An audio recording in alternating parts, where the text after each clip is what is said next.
wabarakatuh. Nah, gimana nih kabarnya? Sehat terus ya, tetap semangat dalam belajar walaupun pada kali ini kita berkesempatan untuk melakukan pembelajaran secara daring karena adanya wabah penyakit virus corona yang dimana menuntut kita untuk belajar secara daring atau online. Nah, tapi walaupun kita belajar secara daring atau online, di sini adik-adik atau anak-anak kita harus tetap semangat dalam belajar karena banyak sekali sumber yang kita dapat atau yang kita bisa pelajari. Nah, untuk itu sebelum kita memulai kegiatan pembelajaran hari ini, sebaiknya kita membacakan doa sebelum memulai pembelajaran. Berdoa, mulai. Berdoa selesai. Nah, menginjak pada pembelajaran atau materi yang kita akan pelajari di sini dari adik-adik atau anak-anak, adakah yang tahu pada kesempatan kali ini kita akan belajar mengenai apa? Ya benar, kita akan mempelajari tentang konsep usaha, energi, dan daya. Nah, ketiga konsep tersebut saling berkaitan, di mana ketiga konsep tersebut dapat kita jumpai, kita pelajari dalam kehidupan sehari-hari. Nah, untuk itu kita menginjak pada materi yang pertama, yaitu konsep usaha. Nah, di mana konsep usaha di sini kita bisa simak penjelasan berikut ini. Pernahkah kita mendorong mobil yang sedang mogok? Walaupun kita sudah melakukan berbagai gaya agar mobil dapat bergerak dan berpindah tempat, namun terkadang mobil tetap diam. Dalam ilmu fisika, fenomena tersebut dianggap tidak melakukan usaha.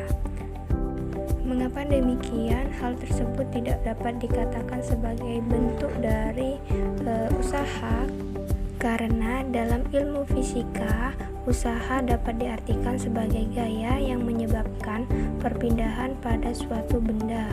Nah, itulah yang menyebabkan kita disebut tidak melakukan usaha pada kegiatan di awal video ini, karena mobil tidak berpindah. Jadi, sebesar apapun gaya yang kita berikan kepada mobil, jika tidak ada perpindahan, hal itu sama saja kita tidak melakukan usaha, atau usaha dapat dikatakan sama dengan nol. Nah, sekarang kalian sudah paham ya apa yang dimaksud dengan usaha. Selanjutnya kita akan membahas bagaimana cara untuk menentukan besaran usaha pada beberapa kasus. Nah, pada kesempatan kali ini kita akan belajar 3 kasus dari konsep usaha. Adapun cara untuk menentukan besar usaha, yang pertama yaitu besar usaha jika gaya yang bekerja searah dengan perpindahan. Nah, di sini misalnya kita mendorong gerobak, maka gaya yang dilakukan oleh tangan kita akan sejajar dan searah dengan arah perpindahan gerobak tersebut. Jadi, dapat dikatakan bahwa usaha ini bisa dikatakan dengan W sama dengan F kali S, dengan keterangan W sama dengan usaha satuan Joule, F sama dengan gaya yang bekerja pada benda dengan satuan Newton, sedangkan S adalah perpindahan yang dialami benda dengan satuan meter. Adapun cara menentukan besar usaha yang kedua yaitu jika gaya yang bekerja membentuk sudut dengan arah perpindahannya. Adapun contoh dari kasus yang kedua yaitu saat kita memindahkan galon dari tempat satu ke tempat yang lain menggunakan gelindingan. Nah, maka gaya yang dilakukan oleh tangan kita saat memindahkan galon tersebut akan membentuk sudut terhadap lantai. Maka dari itu usaha atau W sama dengan F cos alfa kali S.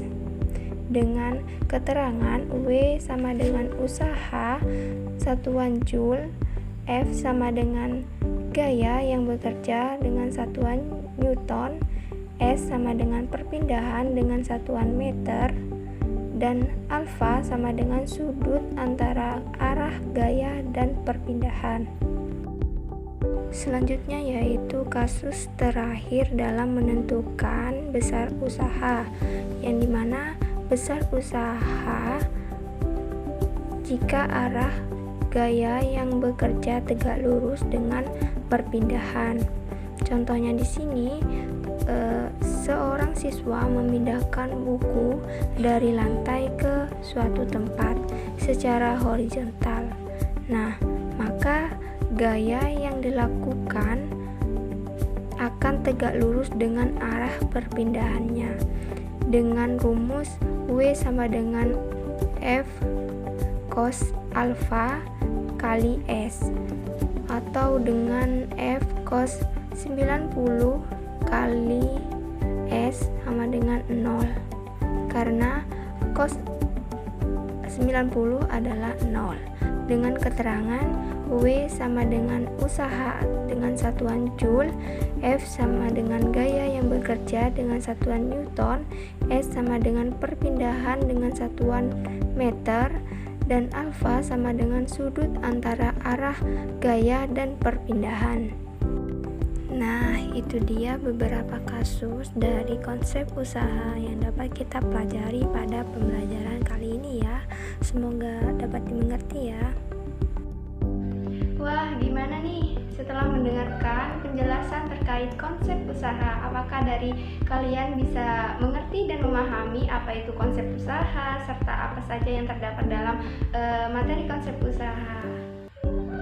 Selanjutnya menginjak pada materi selanjutnya yang kedua yaitu konsep energi, di mana konsep energi di sini dapat kita simak atau kita pelajari melalui penjelasan berikut ini. Selanjutnya kita akan belajar bersama terkait apa sih yang dimaksud dengan energi. Nah, di sini energi merupakan kemampuan untuk melakukan usaha. Jadi, dapat dikatakan energi dan usaha di sini memiliki keterkaitan satu sama lain. Kita bisa melakukan usaha jika ada energi. Energi di sini dapat dibedakan menjadi beberapa bentuk. Tetapi pada kesempatan pembelajaran kali ini kita hanya bisa membahas atau mengetahui jenis-jenis energi, yaitu energi potensial, energi kinetik, serta energi mekanik. Adapun energi yang pertama yaitu energi potensial. Energi potensial di sini merupakan energi yang dimiliki oleh suatu benda karena kedudukan atau posisi dari suatu benda tersebut. Di sini energi potensial terbagi menjadi dua, yaitu energi potensial gravitasi dan energi potensial pegas, yang dimana energi potensial gravitasi merupakan energi potensial yang dibuat akibat adanya gaya gravitasi. Sedangkan energi potensial pegas merupakan energi potensial yang tersimpan akibat perubahan bentuk pegas, baik karena ditarik ataupun didorong. Adapun contoh dari energi potensial di sini yaitu posisi dari seorang pengendara sepeda saat menanjak bukit atau kedudukan buah kelapa di pohonnya. Energi yang kedua yaitu energi kinetik, di mana energi kinetik atau bisa disebut dengan energi yang dimiliki oleh suatu benda akibat gerakannya. Semakin cepat benda bergerak, maka semakin besar energi kinetik yang dimiliki oleh benda tersebut. Dan begitu sebaliknya, jika semakin lambat benda bergerak, maka semakin kecil energi kinetik yang dimiliki benda tersebut. Di sini energi kinetik menggunakan rumus EK sama dengan 1/2 kali M kali V pangkat 2, di mana keterangannya yaitu EK sama dengan energi kinetik dengan satuan Joule dan M sama dengan massa dengan satuan kilogram, dan V sama dengan kecepatan benda dengan satuan meter per sekon. Yang ketiga atau yang terakhir yaitu energi mekanik. Energi mekanik di sini merupakan energi yang dimiliki oleh suatu benda karena sifat geraknya, di mana energi mekanik ini terdiri dari energi kinetik dan energi potensial. Rumus dari energi mekanik yaitu EM sama dengan EK plus EP, atau bisa menggunakan rumus EM sama dengan 1/2 M kali V pangkat 2 plus M kali G kali H, dengan keterangan EK merupakan energi kinetik dengan satuan Joule, M sama dengan massa dengan satuan kilogram, V sama dengan kecepatan benda dengan satuan meter per sekon, EP sama dengan energi potensial dengan satuan Joule, G sama dengan percepatan gravitasi dengan satuan meter per sekon kuadrat. Yang terakhir yaitu H adalah ketinggian benda dari titik acuan dengan satuan meter. Wah, gimana nih rasanya setelah mendengarkan penjelasan terkait konsep energi? Dalam penjelasan konsep energi yang kita dengarkan tadi, kita mempelajari apa yang dimaksud dengan energi, apa saja yang terdapat dalam konsep energi, di mana pada penjelasan tersebut menjelaskan energi apa saja yang terdapat pada kehidupan sehari-hari. Contohnya yaitu terkait tentang energi potensial, kinetik, dan energi mekanik.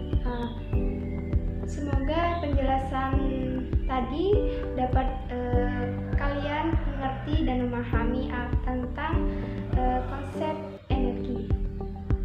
Selanjutnya kita menginjak pada materi yang ketiga atau yang terakhir ya, di mana pada materi terakhir di sini kita akan bersama-sama mempelajari atau memahami terkait konsep daya. Untuk lebih jelasnya, saksikan atau simak penjelasan berikut ini. Selanjutnya yaitu kita akan bersama-sama belajar terkait materi yang terakhir pada pertemuan kali ini, yaitu tentang konsep daya, di mana pernahkah kalian membeli bola lampu? Nah, pada gambar yang telah disediakan terdapat kemasan dari bola lampu yang menyatakan lampu tersebut memiliki daya yaitu 7W, di mana W tersebut yaitu watt, dan watt di sini yang dimaksud yaitu daya. Tahukah kalian apa sih yang dimaksud dengan daya? Daya merupakan kemampuan untuk mengubah suatu bentuk energi menjadi bentuk lainnya.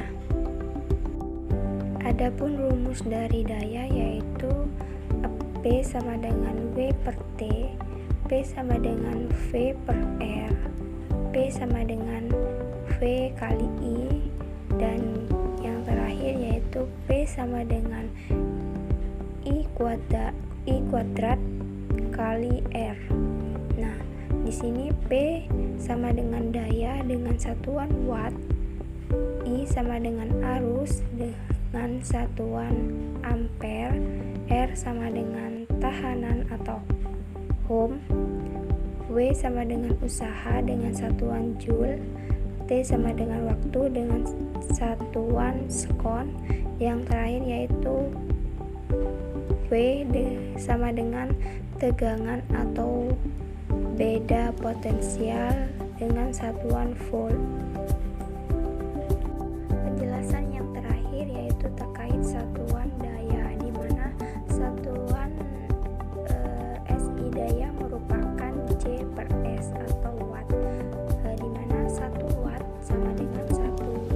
Karena 1 watt merupakan daya kecil sehingga sering diukur dengan menggunakan satuan kilowatt atau kW, yang menyatakan bahwa 1 kW sama dengan 1000 watt.